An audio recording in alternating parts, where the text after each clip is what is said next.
This episode of the podcast is brought to you by Canna Health.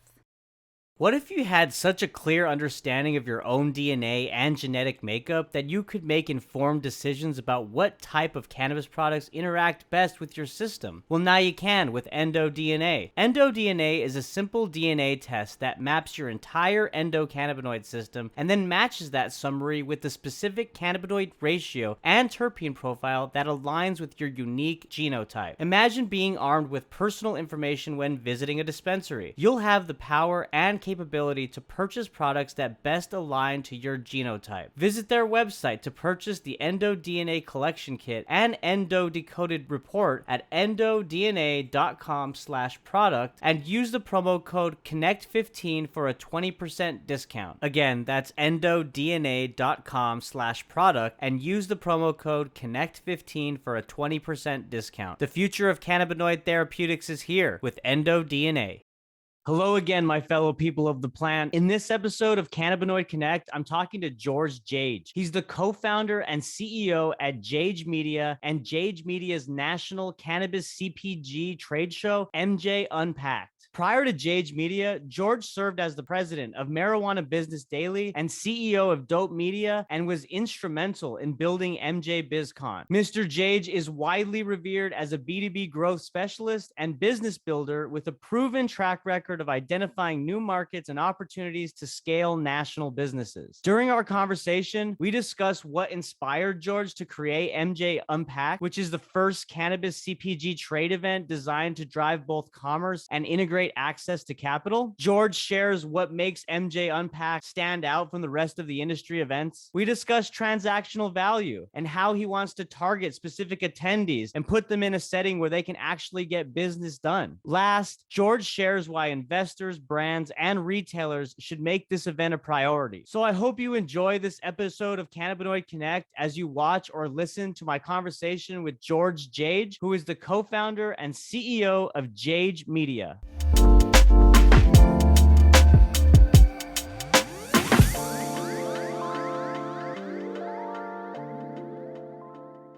Mr. George Jage, how are you, sir? I'm doing fantastic today, Kevin. Thanks for having me. Yeah, no, thank you for making time for me and the audience. And it's really, really good timing because word on the street is that you have a big event and conference coming up now here in October. That's a true story. It is not fake news. We are launching MJ Unpacked. It'll be the first ever event in the cannabis industry that is exclusively for cannabis CPG brands and retailers and accredited investors. And what's probably most exciting about this, Kevin, is this is the first time that we're going to be able to see brands from across the entire United States ecosystem under one roof and really see where the innovation's happening, what companies are really, winning with packaging design and product development and even, technology that's being innovated in some of the cannabis products today. Absolutely, man. Yeah. And I mean, I can hear the enthusiasm, the excitement in your voice. This has been, I know that, been a long time in the making. You've been working hard at it. Before we get into the specifics of MJ Unpacked, let's first talk about you, George. Let's get a sense of your background pre-cannabis and really talk about, from my understanding, you were instrumental in the evolution or the origin of MJ BizCon as well. So talk us through your trajectory of your career path here. Yeah, sure. Well, you were saying, my career path pre-cannabis, and that's pretty much between like the ages of 0 and 13. And I was kind of a dorky kid. I had those tinted glasses that turned dark outside, and was definitely a little bit of a troublemaker. But no, fast forwarding, I've been in the trade show space for a couple of decades now, about 3 decades. I've just been really fortunate to be able to, kind of find myself in a spot to develop a very kind of early stage market, kind of blue ocean space to kind of create a trade event that really drives and accelerates commerce. And these trade events, I mean, we've been having trade fairs since, before Christ. And this, trading camels, right? Like, I mean, Right. these are incredibly important, components that really drive markets. And so Obviously, in modern times, they're not being held out in the desert and leading camels over to trade, but that they're much more focused towards industry. And I after exiting a company I built that served the global tea industry with my wife Kim, I had an opportunity to join a very early stage publisher, MJ Business Daily at the time. Really rebrand the event as MJ BizCon, the publication as MJ Biz Daily, and really kind of create a brand family. And then take it from 20 tabletops to 1,000+ booth show at the Las Vegas Convention Center. And Kevin, what was really interesting about that time at the early stages of the cannabis industry is when people were really starting to acquire licenses and get in the cannabis industry. There's still a lot of stigma around, having a cannabis event or even being in the cannabis industry. I remember after I jumped into the space, my son told his third grade teacher that his dad's job was to sell marijuana. Oh no. No, it was all right. It was all right. He was in an accelerated class, and I called the teacher up and I said, I understand my son told you that I'm in the marijuana business, and I just want to make sure you understood that I don't sell marijuana. I help people who sell marijuana sell more marijuana. And there's a big difference. Right. There you go. So, That's hilarious. but at that time, like people needed, extraction equipment and lighting systems and consultants and for the Monty Python fans out there, a machine in the corner that went bing, and they all needed to stand up these licenses that they acquired and figure out what does a cannabis, producer processor, look like? How do we, create the best version of that? What does cannabis retail look like? And we're still figuring that out today, in my opinion. And cultivation, obviously, we've been growing weed for a long time, but we're moving this indoors into a very controlled environment. And how do you optimize output? There's a huge kind of infrastructure cost and electrical cost to producing weed indoors. Although I did it pretty successfully in my closet in college. It's aluminum foil on the walls in the closet, the mirrors turned inside, and some high pressure lights and some fluorescence, right? Sounds like a pretty pimped out like dorm room you had there for your cannabis it sessions. was when I moved into an apartment. I had some pest problems. It was my roommates that would keep sneaking in and trimming my buds ahead of schedule, but it was all for a good cause. Right. I don't think anybody's getting chemicals to treat those pests yet. But what I always kept me up at night when I ran MJ BizCon was that cannabis ultimately it is a consumer packaged goods industry. It's a CPG industry, and if you look at every other CPG industry in the United States, which is the largest consuming nation on the planet by a factor of 5 or 10 or whatever compared to most nations, that the most important event is really focused around brands and retailers. It's where brands launch new products. It's where big brands flex their muscles. You look at Natural Products Expo and some of the big companies that exhibit there and the new products that come out to the market there. You have, the bar and nightclub show. Budweiser will have a massive beer garden that they set up that they're getting all their best clients drunk at. And new brands, will pop in there and launch their product and get some market recognition. And so, go ahead. No, go ahead. I was just going to say, and that's, always been my kind of dream and vision is that, how do we manifest, when we kind of had a supply side show at MJ BizCon, how does that transition? And obviously I left that company back in 2017 after the show was recognized as the fastest growing show in the entire United States for 2 years in a row. But, how do we shift to that space, right? And it's kind of hard to turn large moving objects. It's just an equation of inertia. And, now I'm in a position where, we're able to launch a new event and really start from scratch and really kind of meet the puck where it's going instead of where it's been. It really kind of manifests this national CPG show that doesn't exist because we don't have a national market yet, but we're going to. And that's really kind of core to our tenets, like of why we want to create the show and really create an event that is responsibly steward, that is going to help the industry at large, not just, try to sell another booth or sell another ticket, but really support the industry in a way that's meaningful. Right. Well, I mean, you talk about how important, these events are, these trade shows are, right, dating back into human history. And the way in which it seems like you're doing it with MJ Unpacked is a lot different than most other conferences, right? I mean, I know you said that the target audience is, the retailers, the CPG companies, as well as the accredited investors. But also, I would imagine that these attendees are vetted, right? I mean, they're qualified to be there. So, during the pandemic, it gave us really an opportunity to pause and really think through what a successful event's going to look like. When I ran MJ Biz, there was 2 or 3 events. When I took over, the year after there was 10 or 15. The year after that there was 30. And the industry doesn't need another event that's more of the same, right? Like we really wanted to create something that was unique and differentiated from what was out there. And we took our personal experiences at events.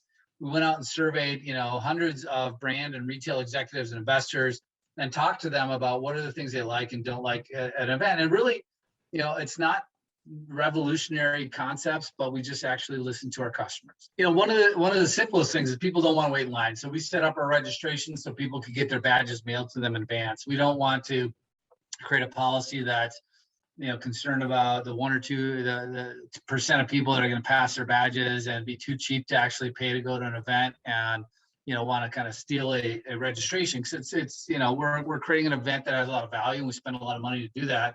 So we expect people to respect that what we're doing is adding value to their business.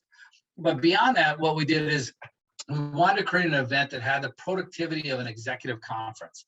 This is really where you have the right people in the room, so that 3 or 4 out of 5 people you meet are going to be somebody that's going to be of interest to you, that you want to have a conversation with, that has a shared experience or challenge that you have that can lead to a transactional event.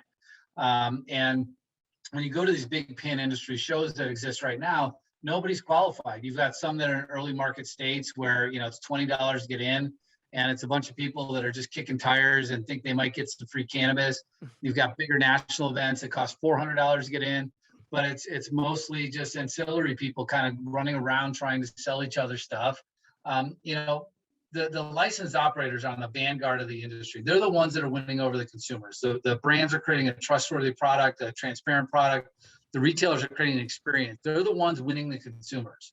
So we wanted to make it exclusive. So everybody who attends our show has to be qualified as a licensed cannabis CPG executive or retail executive with the title of manager or higher.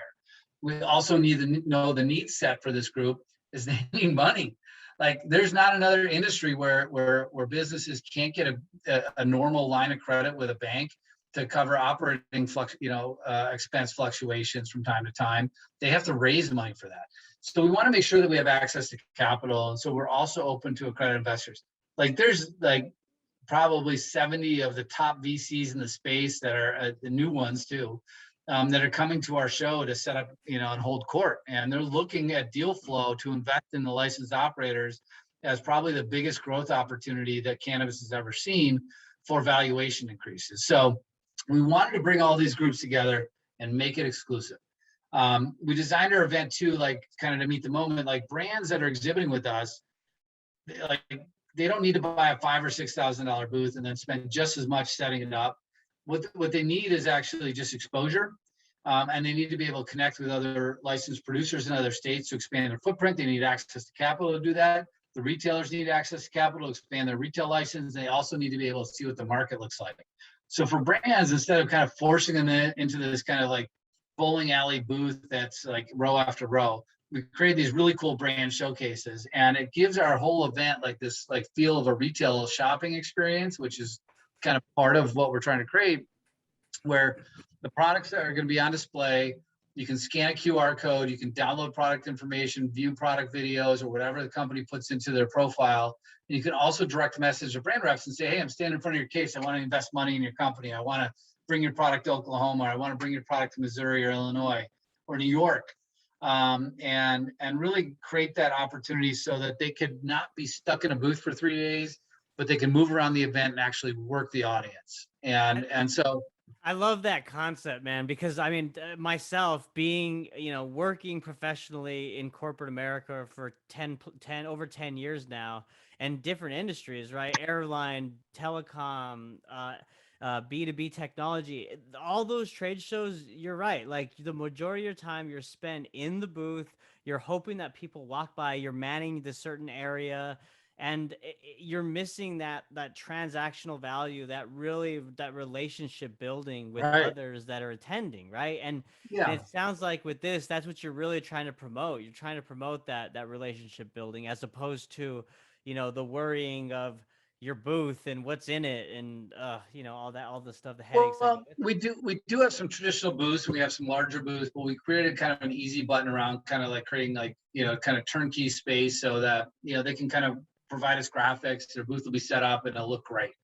Right. And But and it's some of really the hands companies that off, right? You said they could just scan a QR code and send a message to that represent. yeah, Let's for the meet. brand showcases, which are exclusively for CPG brands that have like brand portfolios, or some of the technology companies that are hyper relevant to the brands and the retailers, like Spring Big and Apex Trading and Cannabis BPO, or Ginger Commerce. Like these companies like have a physical presence at our show that's more of that traditional booth. But it's a really important point to kind of understand. Like when you look at the behavior around most trade shows, you're walking around, you're getting your badge scanned. Like I just went to a cannabis conference in Las Vegas back in August, right? And like I walked around the show during the opening day and the next day, and the people are standing in their booth and they're desperately waiting for somebody to walk in and talk to them. And it just, you need to make sure you have the right people on both sides of the table, right? Buyers and sellers. And it's not necessarily always like a straight transaction like that, but it might be somebody, like I said, that has a brand in Washington and wants to expand into Oregon or into California. And they Sure. need a contract manufacturer in that state. But what it comes down to is that we do business with people, right? And not companies, but people. And that's why live events are so important, face-to-face marketing, whatever you want to kind of package it as. But the ability for somebody to have a meaningful conversation, and when you have a big show where you have just people moving around the aisles and everybody's kind of like, oh, it's all over the place, right? You're scanning badges and you're handing out business cards. That's great for lead generation, but it doesn't drive transactional value. Going back to that, right? Like we want to really, we're building this business based on relationships that we have. We're having conversations. Everybody's exhibiting with us and participating in our show to make sure that we understand what their objectives are, to really help support them. But we don't want this to be, again, about, this isn't like kind of cookie cutter. Like, we want people to have the space to breathe, to sit down. We have this huge lounge that I'm setting up in the front of the show. This is really cool, Kevin. You'll really appreciate this. So I've got a foosball table, like 16 people can play at a time, right? And we want Nice. them to have fun. Yeah. One of my recent investors, his son has a company that has a vintage gaming company. So we've got like Miss Pac-Man and other games that which are pretty cool to play when you're stoned. Right. And NBA Jam and Galaga and Asteroid, right? Like, so we're gonna have like video games. All We're the gonna have hits, all the classics. Yeah. the shuffleboard game, which is one of my favorites at a bar, like being played with. So we have this huge lounge with a bar. We're bringing in local musicians to play, and create this kind of business lounge that you would expect at a nice business hotel, where you might have a business meeting and go downstairs, meet somebody, grab a drink, and then grab like some soft seating somewhere and be able to have a conversation. Like we really want not to make this about the crazy of having 30,000 people there, but really about having 2,000 of the most important decision makers in the entire industry in the same room getting deals done. And when you said at the beginning that, like, this is the first time that they're under one roof together, that's pretty exciting, man. I mean, obviously the industry is still, in the first or second inning, right? And there's still so much to play out. But the fact that, you're working to bring these stakeholders together in a meaningful way is really exciting stuff. And I love the soft seating concept that you talked about, because, from my experience, again, those trade shows, they're already tiresome and a bit awkward, because it is, in a way, or they can be a bit forced when you're meeting others. But in this case, with the soft seating concept, you're relaxed, you're kind of, Yeah. you're feeling your own vibe, there's games, and then it's kind of natural to talk with somebody, say, hey, let's do this activity together while we talk, or let's sit and talk, or Yeah. so that's really cool. I like Yeah. that. I'll say my experience in the cannabis, event experience is very limited because I live in Texas. I have been to some hemp shows, and I got to tell you, I mean, they're great shows. They do a great job, but the Delta 8, booths take over. Everybody's just going to the Delta 8 booths for the most part. So, Yeah, and it's yeah. that's complicated. That's kind of a little complicated situation. I mean, Yeah. listen, I mean, we have a plant that provides medicine to people, and through the enhancement of chemical processes, apparently can take a kind of subcannabinoid that's not necessarily the delta 9 that traditionally gets people intoxicated, and manifest that into an intoxication profile. It's hard to think that won't get shut down, or kind of at some point have some strict regulations around it. Yeah, I mean, But there's 13 states that have already outlawed it, so I yeah, mean, it's just gonna happen. I can't see it happening a different way. And when we start adulterating, or I don't even want to say adulterating because that's not fair. I mean, and I don't want to present myself as an expert on Delta 8. But from my understanding of it and from my background in science, it's just kind of amplifying a low intoxication profile to a high intoxication profile through a chemical process. synthetic And conversion. Yeah. yeah, synthetic conversion. So and this was one of my big arguments when I joined when I took over at MJ BizCom, and MJ Biz Daily. There was a big article published about how we need to refer to marijuana as cannabis because we want to create this legal industry. And marijuana as a term was rooted in a very racist, by William Hearst and the yellow, as a yellow press publisher or whatever, and used it to kind of vilify people of color with black and brown skin, that they're gonna, come in and steal your money and rape your children and do horrible things under the guise of that they're using this like wicked evil drug. Assassin of youth. Yes, and it was. I mean, obviously, we can look back at that and say it's so fucked up, right? Right. But one of the first things I did is as I took over and went in the industry. The team at MJ BizCon before I got over there was like, oh my god, we need to rebrand everything as Cannabis Media. And I'm like, wait a second. Like, I went and talked to a bunch of people and I said, I'm with Cannabis Media. They said, who the fuck are you? And I said, Right. no, You're I'm with starting over, right? If you do that. yeah, I'm like, Yeah. I'm with MJ Biz Daily and MJ Biz Daily. Like, oh, we love that publication because Chris Walsh is a phenomenal fucking journalist. And pardon my French. No, you're fine. You can say whatever you want. He's a phenomenal journalist and was an incredible editor and content generator and everything else. He comes from a pedigree, and I love Chris Pieces, who's now the CEO over at MJ BizCon. But they didn't recognize it. So why would we throw away all of the brand equity that we had? And I said, we need to stay with this, MJ and kind of, marijuana moment, kind of moniker. And so I wrote an opinion piece and I said, kind of the M word, right? And that marijuana is what the FDA will recognize cannabis as generally recognized as. And so marijuana is something familiar to most of us. I mean, I grew up smoking marijuana. I smoked weed. I smoked pot.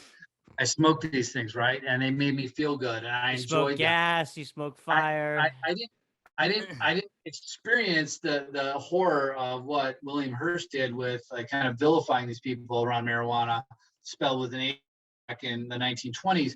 But when you have a witness and you bear witness to something, you can actually shut that down, all of the negativity around that. And I wrote a piece called, the M word, and I got a lot of hate mail. I got some supporters, but it's like let's own it, right? Like, let's own the fact that this is marijuana, this is cannabis, this is weed, let's recognize that most people understand marijuana in our current generational like existence as a very safe thing that was fun, that we smoked and we had a good time. Right. And it's not an evil thing. And don't let what one person did in 1920s, let's recognize that, let's own it, let's witness it, and shut it down, right? Like, we can own the word marijuana.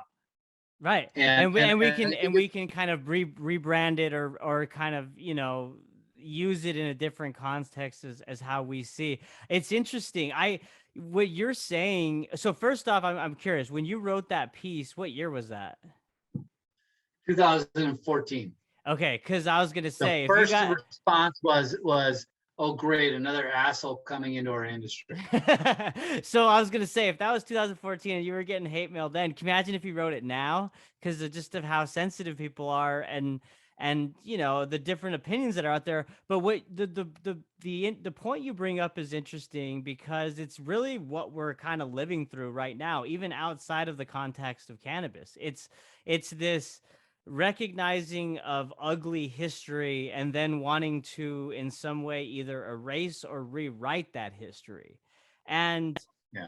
I don't know. I mean, I agree. It's Well, you can't. history's been rewritten 1,000 times by those who are in power. I mean, That's true. and we talk about people being woke and listen, I think we are in a golden age of of of opportunity, of enlightenment, but at the same point, like there's a lot of people that want to kind of fabricate false narratives that want to propagate it, and I don't want to kind of get into too much of the political bias of that, but um, I think that we can moderate our the issues around stuff. Now, there's things that I feel really strongly about, like right, like I don't ever refer to the black market because that has racial incantations into it, and that black is worse than white, right? Like there's a white market and a black market, and we shouldn't refer to it as a black market. We should refer to it as the illicit market. And there's people who feel that we should refer to it as the legacy market, which I don't disagree with. That listen, there's been people growing marijuana as plant medicine for generations that have provided value to our society. But we are creating a legal, regulated, taxed market, and I think that will create more opportunity for people to embrace cannabis as a more healthy recreational activity that has far less physiological and sociological harm to it. I think that we have, cannabis, marijuana, weed that has tremendous medical benefits to people, that have these amazing phytocannabinoids in it that cross the blood brain barrier, that can really be beneficial. I Steve D'Angelo speaking at our event, Right. and I love I had Steve's him on the piece. podcast, him and his brother. He's awesome. Yeah. Yeah, and Andrew's amazing too. Andrew was going to speak at our event too, but unfortunately MJ Biz has a blackout for any of their speakers. Which whatever, that's their deal. Um, you know, Steve's amazing. Like Steve, godfather of father of the cannabis, modern cannabis industry. Like he is pure in heart and his message and everything else. And I love him to pieces. I wouldn't want him to speak at our events early on because he spoke at every event. But Steve's been out of circulation. He's been traveling the world. He's been, changing hearts and minds globally. And he hasn't spoken at a cannabis event for a long time. And the session that we're doing, really kind of talking about the transition of when cannabis goes corporate, is kind of core to our thesis of what we're doing at MJ Unpacked, that there is this tsunami coming that is called federal legalization. And when that happens, all of the alcohol companies, all of the tobacco companies, probably some of the pharmaceutical companies, some of the major CPG companies are going to come in with tremendous capital resources, with tremendous economies of scale and operational efficiencies that could really wipe out and wash a majority of the brands and the retailers that have operated in this space and fought tooth and nail for the last 5-10 years to build a business, to create an opportunity to deliver plant medicine to people, to create a better path to providence for people to use cannabis as a recreational outlet, are going to get washed out to sea. And that's really kind of fundamental to the kind of core thesis of what we're creating. Cannabis is CPG industry. The biggest and most important show is a brand retail focused show, but also how do we support these businesses, these legacy businesses that have moved into the kind of legal legal licensed operations, to support them. I mean, they're paying taxes at a punitive rate due to 380E.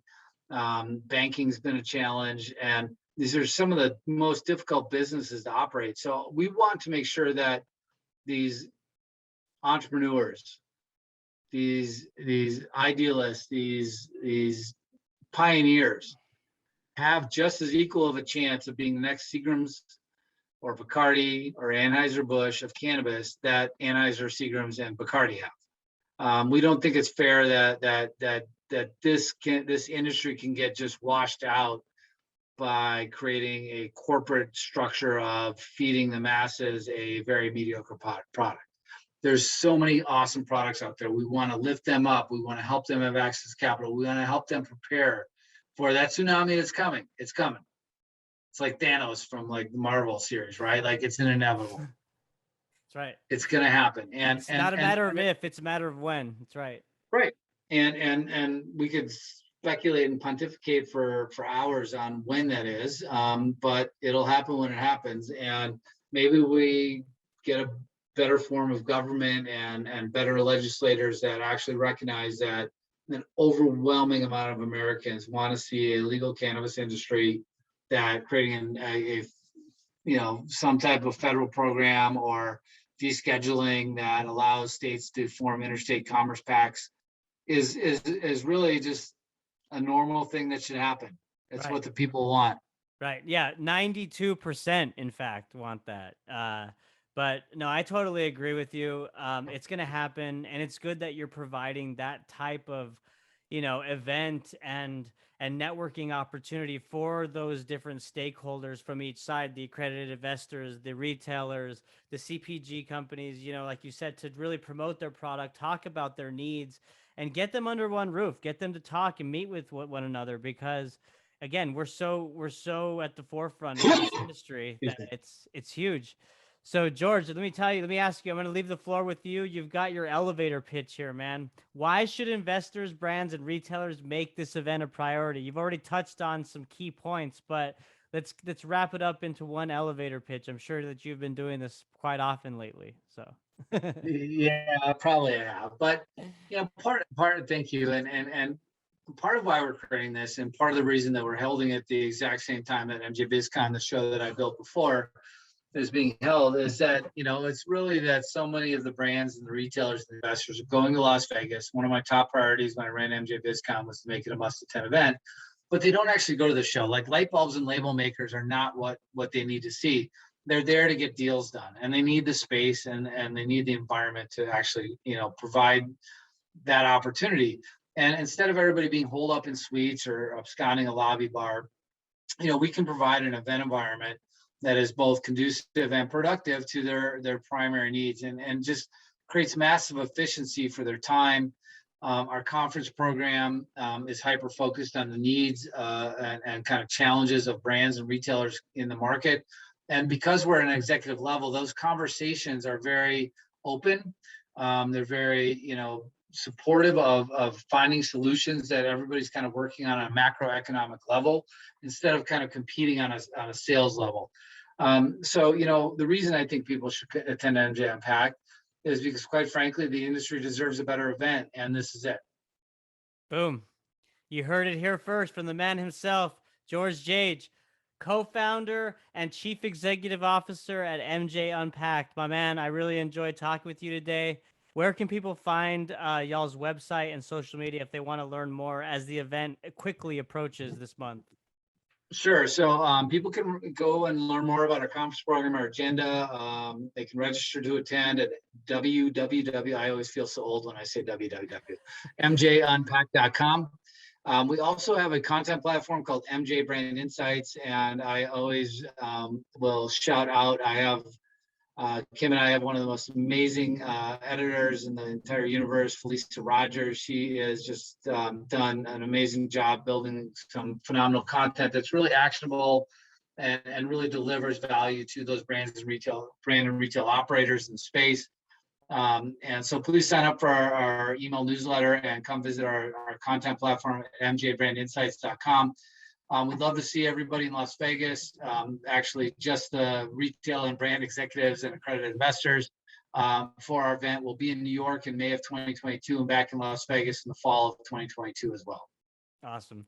Great to see people getting back in the conference scene after the pandemic and whatnot, man. So have a great event and best of luck to all the the conference attendees that'll be going. Thank you so much, Kevin. Yes. And thank you all for listening. Bye.